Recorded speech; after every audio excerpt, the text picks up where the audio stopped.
Weeks of fiery rhetoric and escalating threats over North Korea are showing signs of cooling, at least for the day. In Washington, Secretary of State Rex Tillerson said the U.S. is interested in dialogue. And in Pyongyang, the tone of Kim Jong-un's messages seem to maintain the same belligerent tone. But reading between the lines, analysts believe his latest statement may also be trying to de-escalate tensions with the U.S. Special correspondent Nick Schifrin tries to decode North Korea's propaganda. In his Military Strategic Forces HQ, a commander-in-chief studies his options. His generals reveal a plan to test-fire missiles near the enemy's strategically important base. The target is on the wall, the U.S.'s Andersen Air Force Base in Guam. The narrator promises, quote, enveloping fire. U.S. imperialists put the noose around their necks due to their reckless military confrontations. That sounds ominous, but the sentence continues. He added he would keep an eye on the foolish and stupid conduct of the Americans.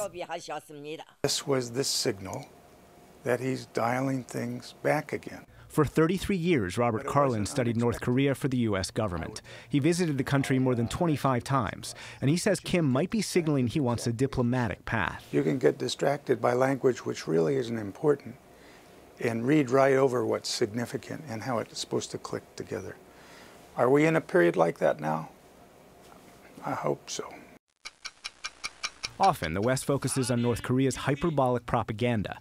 Videos show North Korea preparing for war, targeting the White House, and being able to destroy the Capitol.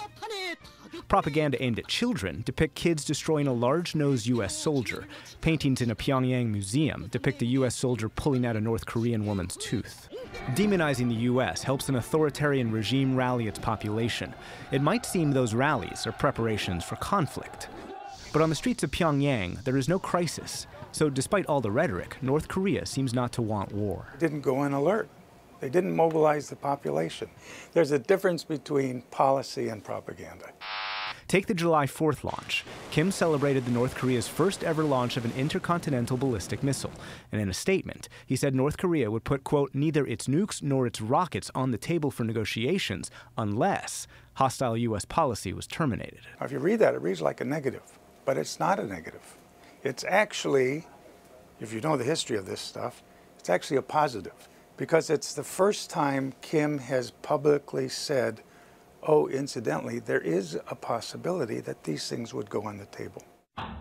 That offer of negotiating its rockets and nuclear program has been repeated multiple times since, and it's exactly that offer that some North Korea watchers consider a ruse. The latest de-escalation, illusory as it may be, is a prelude to a provocation. Sung Yoon Lee is an assistant professor at Tufts University. He says North Korea acts over the top, so when it seems to behave, it receives concessions.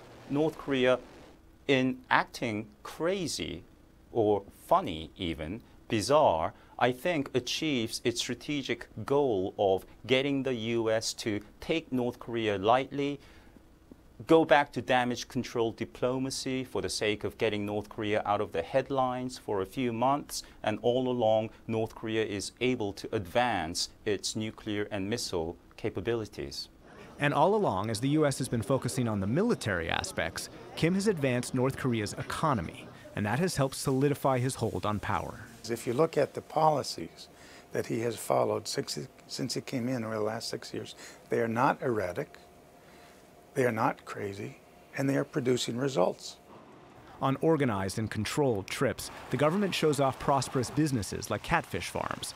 Kim Jong-un has liberalized the economy, so owners of companies like this one can control their own profits. And the government also showed off a new luxury shopping and housing district. North Koreans gawked at Pyongyang's tallest buildings. A government official said this street was more powerful than 100 nuclear warheads. I hadn't been there previously for about 7 years. I was flabbergasted at the change in Pyongyang, the growth, the vitality of the city. Kim's been called crazy. He is ruthless, but long-term North Korea watchers see an economy that's improved and messaging, even if exaggerated, that's nuanced, which means despite what it may seem, there is method to North Korea's madness. For the PBS NewsHour, I'm Nick Schifrin.